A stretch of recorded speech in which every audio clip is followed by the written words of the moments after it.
Aura at the ocean. We had is two crazy. tweets. Two tweets. Let's react Oh, to my those. Twitter's nuts. Oh, goodness. It could say anything. Oh, okay. Family and- Yeah, this one.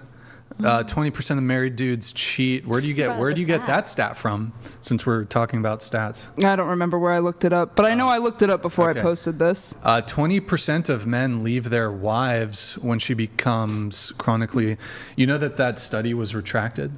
I know just from friends and family who work in hospital settings and who work in chronic care, that is something where they have to like sit the woman down when she's diagnosed and actually prepare them on what to do when their husband leaves them, because it happens so often. Yeah, except the studies on that's anecdotal.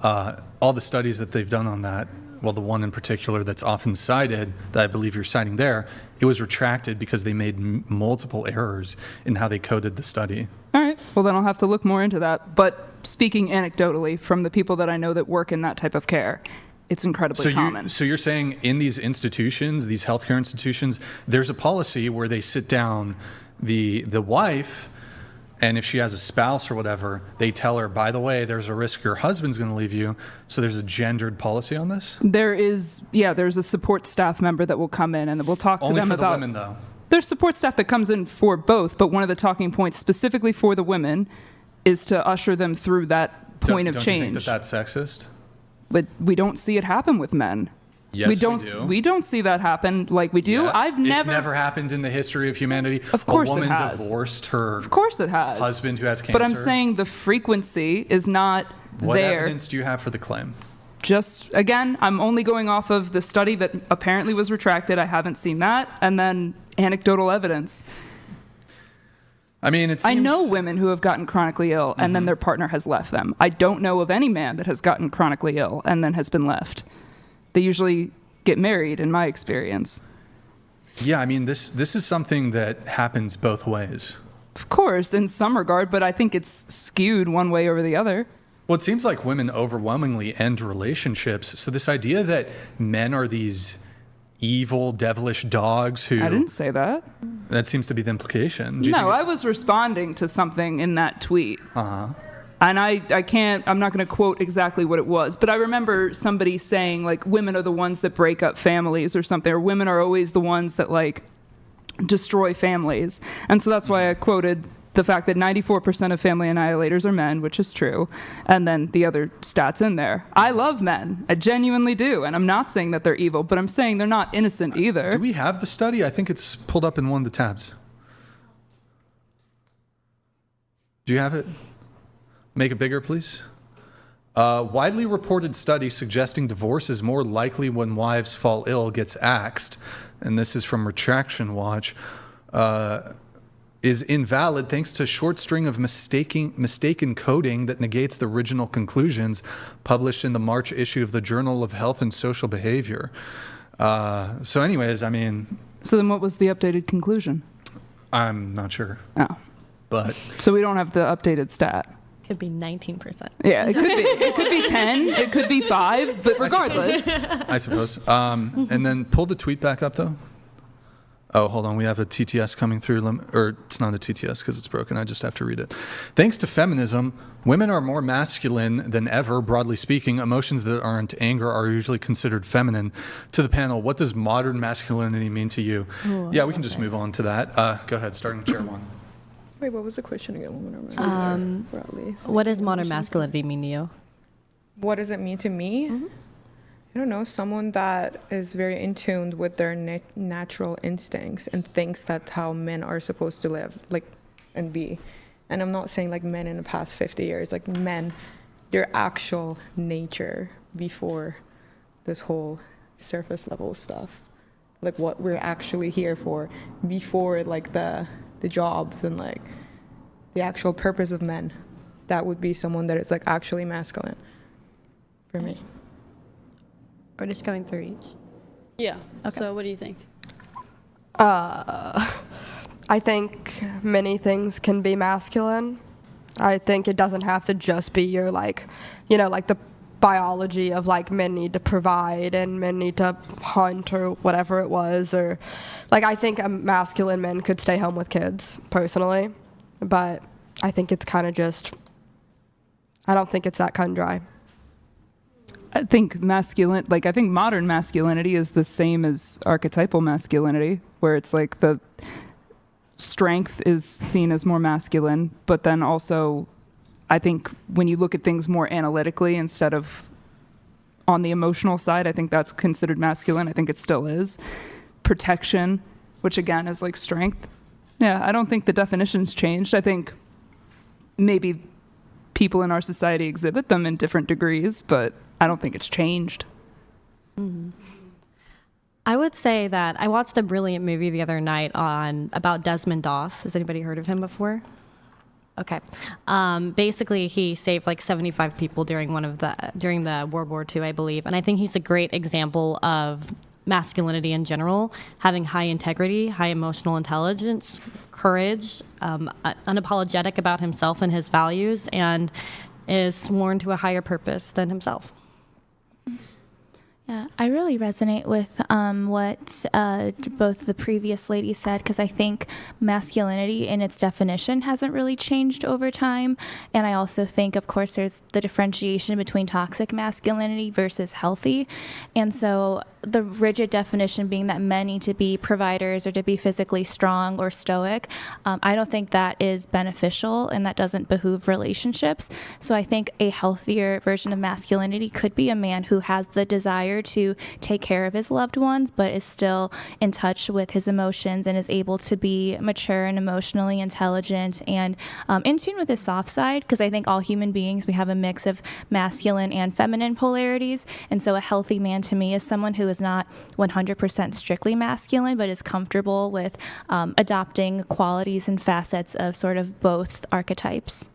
So what do you think draws the line between healthy masculinity and toxic masculinity? Yeah, I think it's not for me to decide, because I think that can be arbitrary, but when I see toxic masculine discourse or diatribe on the internet, oftentimes it's either attacking certain types of people or attacking certain behaviors, or overall being more inflammatory or just having a very strict agenda in mind, because I think flexibility and fluidity is very important in relationships and in human dynamics.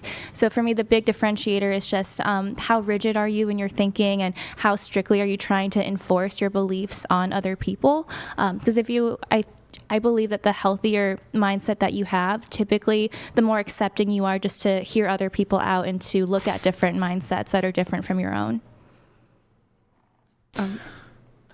I was going to say, I completely agree with you. I feel like also social media has like skewed our idea of masculinity. Like for me, I want a man that's going to make me feel safe and support me, but not like financially per se, just somebody that like I can come home to. And also I think like biologically, like we're all equal, but we're also not. Like men, I believe, are more logical at like what do you call it, like first, and then we're more like nurturing. There's like so many other ones, but like at the end of the day, like we're still on the same level. There's just like when we think about things, there's like certain aspects of a situation that they're gonna focus on differently than we will, even like if we do have the same like beliefs. So I just want somebody that will like make me feel safe and like supports me and just open-minded, like yeah, like isn't gonna like attack women for being women. And like I just believe we all have like, what's the word I'm trying to think of, like our duties in a relationship are just as like men and women, and we should be able to like, oh God, I can't even think of the word right now.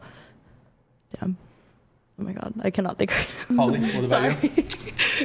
I think Trump brings masculinity back. Trump is on fire. You go to his rallies. Those men are men. There's more men enlisting in the army, the military, everything down the line. The guy's brilliant. He's put a fire on. I've gone to the Charlie Kirk rallies where those guys are just dynamic. The group of people that he's about. I mean, it's like I can't handle wussy California skipping liberal boys. I want a man's man. I want a protector and a provider And Trump has done that across the world. If you saw what he's done through the Middle East and the whole bit, everybody's cheerleading him. And don't worry about Canada, because it's going to be the 51st state soon. We're going to save their asses. Please do. We are. I'm serious. No more fairy boys, and hallelujah to President Trump. We pray for you daily, President Trump.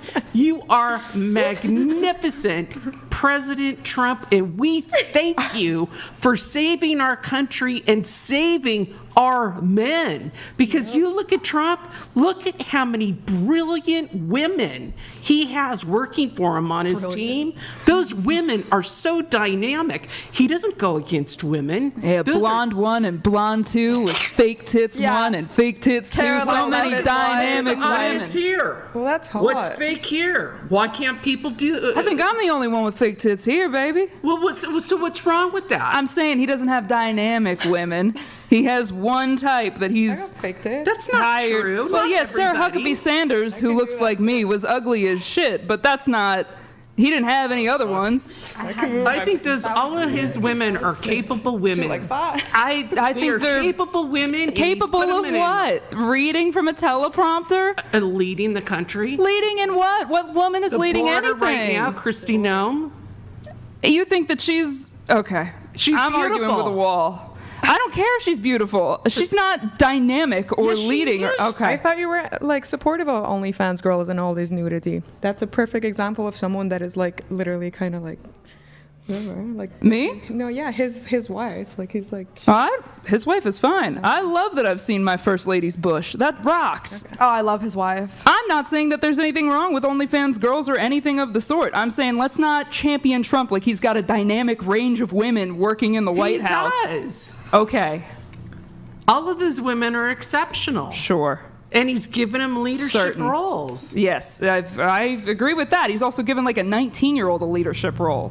A 19-year-old who's Or the the 22-year-old, The whoever. Doge? The ex No, supermarket there's person. someone who's leading. I forget the cabinet name. Doge? It's not Doge. No, the guy who are you talking Big about Balls, or the what's his defense name? guy who was a grocery store clerk? What's that balls Yes. guy name?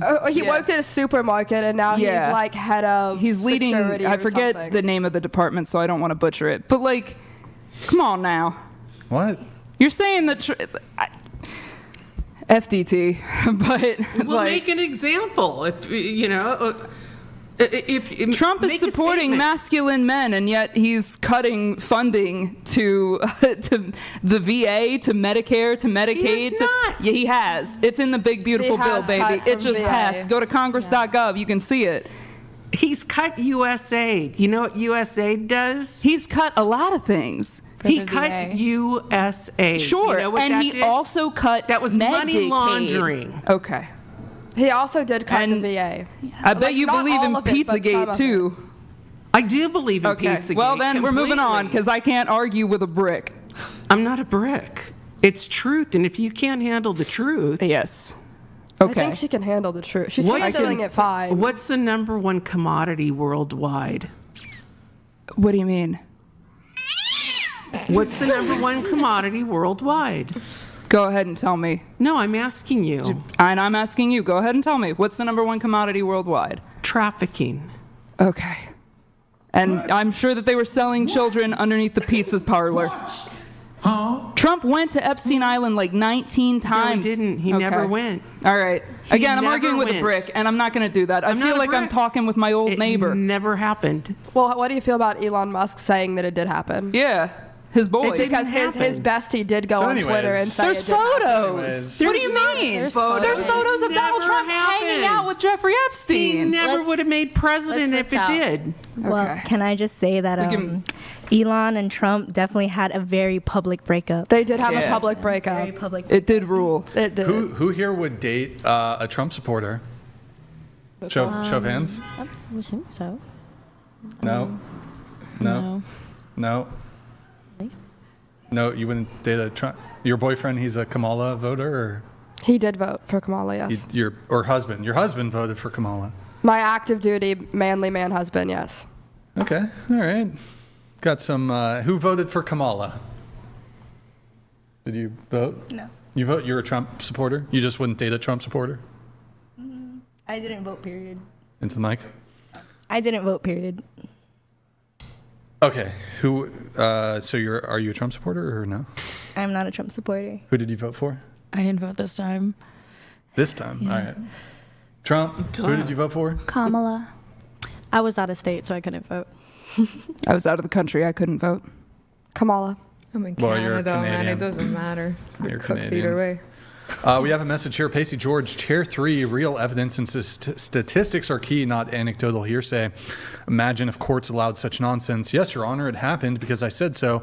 Without factual evidence, LOL. They took my phone. How am I supposed to look it up? Literally. They took my cell phone, and I didn't know I was going to have Miss MAGA on the panel. I didn't prepare for that part. I thought we were just talking about dating. What are some of the other reacts that we have? He's like trying to move on. Huh? The next tweet from Josie. Sure. Oh, yeah. God, it could say I had that anything. one. I had the super chat. Put us on the other side, please. Oh, yeah. Men like women who are inconvenient and make them... Here, you read it in your own voice, please. Men like women who are inconvenient and make them work for their attention. The sexiest thing that you can be is busy. Put us in the corner, I guess. Actually, whatever. Why do you think that? Men don't like... It's always kind of like a game of chase. Men tend to be a little bit more avoidant than women, but people always want what they can't have. They like having something to work for. So I know guys who have said that they don't think that women have hobbies, which is not true. But I know a lot of women who kind of just shrink themselves in their hobbies and center a man in their life. And that's needy. That's chasing. Nobody likes pull to the be... tweet back up really quick.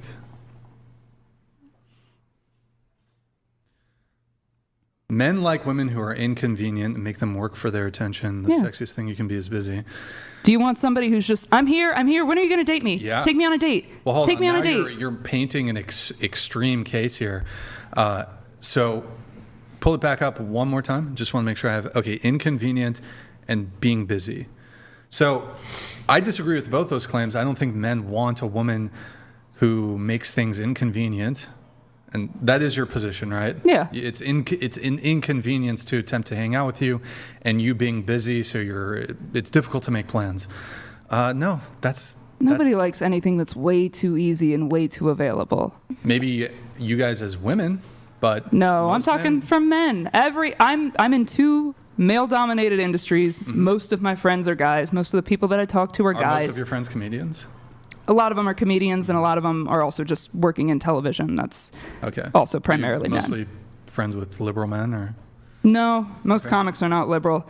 So I got a mix. But yeah, both of them, or both liberal and conservative friends of mine, they get the ick, so to speak, if a woman is way too available. Well, let me ask you this. If it was going in one direction or the other, so perhaps let's say there's a happy medium. But if it had to err more on one side or the other, you think men would prefer a woman who's too available or a woman who's not available enough? Not available enough. You Just think get men would people, prefer that? men and women. I think people just in nature, you want what you can't have. You like working for something. For women. I think it's the case for both. No, I think this idea, and this is really something that I think women do quite frequently, this idea that you want to play hard to get. If you play hard to get, you quickly become hard to want. Nah. So, yeah. That's how my mom got her ring. That's how I got mine. That's my mom's biggest advice to me when it went into dating. She was like, just play hard to get. She played hard to get with my dad, and he proposed in like 4 months. I think you want to be Look, hard to I'm not get. saying that it's an impossibility, but this idea that this is like a good advice to give somebody when it comes to dating. The first time I ever played hard to get was when I got a ring. So. Is that your Yeah, boyfriend he's who dead. passed? Yeah. So you guys were engaged? Yeah. Okay. But are you saying had you not played hard to get, he just would have not been into you? I think that's really what drove it ultimately, because he was very avoidant initially, and he was seeing a bunch of very beautiful women, and we connected more as friends first, and then it just kind of built like that. But then I made myself less and less available, and then he started chasing. So just to be clear, the foundation of your relationship was based on you playing a game? No. I mean, quite literally, you were conducting... It wasn't a game. How was it not a game? It was me saying, okay, I'm not going to throw all of my eggs in this basket. I'm not going to make myself too available. I'm going to play a little hard to get, and I'm going to just Play hard to get, so you're playing It's a figure of speech.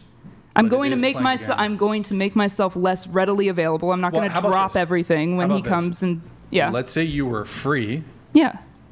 Say it was a Monday. Hey, are you free on Thursday or Friday? And you are free, but you tell him you're not. I wouldn't do that. So, okay, in what ways would you not make yourself available? I'm very rarely free. I'm saying I wouldn't make myself available in that, okay, I have something scheduled with a friend that I'm going to dinner with a friend. And he's like, do you want to hang out that night? I'm not going to cancel on that friend, but I'll tell you when I am available. Well, that seems perfectly normal. I wouldn't categorize that as being hard to get. That's just respecting your pre-existing commitments to hang out with somebody else. Yeah, but anxiously attached people, which tends to be the attachment style more for women than anybody, will go ahead and cancel those plans. I was anxiously attached beforehand. Will make themselves that's making yourself too available, is prioritizing that person and waiting around for them and just trying to fixate them as the center of your world. Yeah, but I wouldn't even categorize, if you have a pre-existing plan and you hold to those plans despite like perhaps another plan manifesting that might be better, or there's this guy you really like, I wouldn't categorize that as like playing hard to get or making yourself intentionally unavailable. You were just, as a statement of fact, unavailable. Yeah. We have different definitions for playing hard to get, evidently. Okay, but pull it back up, the tweet again. The sexiest thing you can be is busy. Yeah. Men Honestly, like women with hobbies and a whole life outside of them. And if you don't, God bless. But I think the reality is, I think if the woman is too on top of you, like perhaps I can see the angle there, but I can just as easily say that if I've made multiple attempts to hang out with you and you're making it difficult for me to actually make that happen, I just lose interest. There's other options. On to the next one. Yeah. So I can guarantee you as women, there are men who are that you're interested in. And look, if you're genuinely busy, you're genuinely busy. But there are going to be scenarios where the dude's just going to move on. So this idea that a guy's going to perpetually chase you when you're busy, I didn't say I'm saying you're potentially going to miss out on a dude if you're not at least attempt. I'm not saying you got to turn your life upside down for a guy, but I think it actually shows a degree of effort to make an attempt to make yourself available. Yeah. I'm not saying you got to cancel pre-existing plans. Yeah. But if you're impossible to schedule something with, I'm not waiting around for you. I'm on to the next one. I think you're misunderstanding what I'm saying. I'm not saying be impossible to get a hold of, but I'm saying be busy. Don't be, and that's just, you should be busy. You should have things occupying your time, and you shouldn't be canceling them for him. Mm-hmm. So it shouldn't be every single time he texts you and he wants to see you, you're available, because you should have shit going on in your life. But would you prescriptively tell a woman, like, let's say she's not busy. I would say get busy. But would you tell her, let's say she's not, would you say, well, create the air that you are busy, even if you're just staying at home? I would say get actually busy. You need to have actual hobbies or interests or passions or something.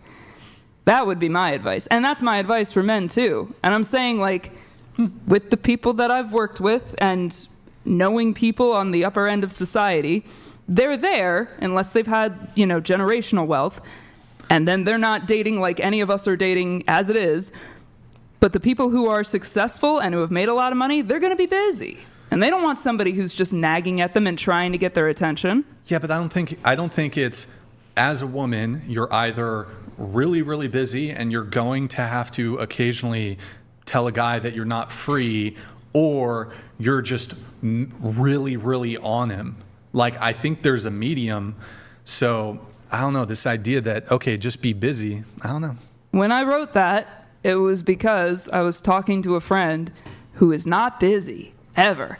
And she's just like, she invests her everything, her time, her energy, her money, everything into the dudes she dates, and then they don't stick around. And I was like, yeah, because you made him the center of your whole world. You gave him everything, all your energy. You can't do that. You got to give you your energy. Do your passions and the things that you love and that make up your life. Make a full, fulfilling life. Because otherwise, you might as well date them. The little ladies that you got in the corner. If you want them to be hot and ready, oh, that's Little Caesars, not Arby's slogan. Damn. If you want them to have the meats, go to this lady. I mean, there's just scenarios where when you're trying to actually move something forward with somebody, and they basically make it really, really difficult. They make it a pain in the ass to actually get on that date. Hey, some guys might stick around. I think a lot of guys are just going to move on to somebody who's a bit more available. Well, what do you consider a pain in the ass, just so I know where you're coming from? It's like, I'm trying to think of an example. Like, I might want to see you sometime within the next month would be nice. And some people are booked up the entire month. That's crazy. I'm going to move on to somebody else. Yeah, if you are booking a month out, God bless. You sound like you have a very fulfilling life. Dating's probably not for you. You don't have the time for it. Yeah, they have to be emotionally available. Right. You have to be emotionally available, and you do have to be able to take an appointment within a calendar month. Yeah. I'm not saying be crazy with it. But again, okay, imagine your girl that you're talking to. All she does all day, she doesn't do work. She doesn't go to work. She doesn't go to school. She doesn't do nothing. No hobbies. She likes to sit in bed and think about me. And TikTok, and then think about you. Sign me up. I would love to point you again in the direction to the blow-up dolls that you have in the corner of the studio. Well, I mean, so what would you say to women who have a desire to be stay-at-home wives? Wives or mothers? Both. Mothers, good on you. That sounds like a hell of a lot of work. Wives, do you have a farmstead or something? Or you got to have something in your day. If you want to be a stay-at-home wife and your man can afford that and that's why those women become the beneficiaries of like charities, and they get on the board with stuff. They get involved. Nobody just take care of the house. What's the house going to do? I got to let some chats come through. Cap, sorry for the delay on this. You sent this in about 5-6 minutes ago. You call this lovely lady crazy for believing in Pizzagate and then bring up Epstein, who did trafficking with our politicians. There's nothing in between your ears but hot air. Okay. Is this directed at you or at No, that's directed at me. Because I was like, girl, you really think that Hillary Clinton is hiding children underneath a pizzeria? Donald Trump was photographed with Jeffrey Epstein. So wasn't Bill Clinton also? Bill Clinton is absolutely. He is a rapist. I'm not denying that. Oh, I'm sorry. Oh, damn, bro. I'm sorry. Just say SA. My bad. Go ahead. Yeah. No, Bill Clinton is a monster, for sure. I'm not defending the Clintons. I don't think that people were hiding children underneath the pizzeria that didn't have a basement. Just because you don't think it doesn't mean it didn't happen when there's proof. What's the proof? There's no basement, baby. They've got all the proof on it. Who? What proof? Who's they and what's the proof? I've read it all over. I bet you have. The fuck? All right, we have DP thing here. I got to do this manually. No, I got to fix this after the show. Thank you. Eleanor, hello back. When I come out to Cali later this year, it's my plan to blow your mind with my incredible psychological Aikido. Let's connect. Brian, lock it in, hook it up, pass my IG to your left. Oh, wow, he's shooting a shot. Wow. Whoa, there goes girl number 3. You got, what do you think? Yay or nay? Do you need more details about him? Yes, please. All right. So maybe do you want to share some biographical info, age, height, anything else you care about? I guess definitely age, location. I think that's it right now. Okay. That's it? Yeah. All right. I'm open-minded. 3 fun facts. Wait, what? Okay. We have Pasty George. Take note, guys. Chair 3 is one of the red flag women you want to avoid. Nothing but baggage, head games, and feministic BS. They would put their own interests over you and the children. Yikes. Do you want kids? No. No kids. Okay. No. Never? No. You meet the perfect guy. He's like, hey, I want to have kids. Then he's not the perfect guy. Not the perfect. Okay. All right.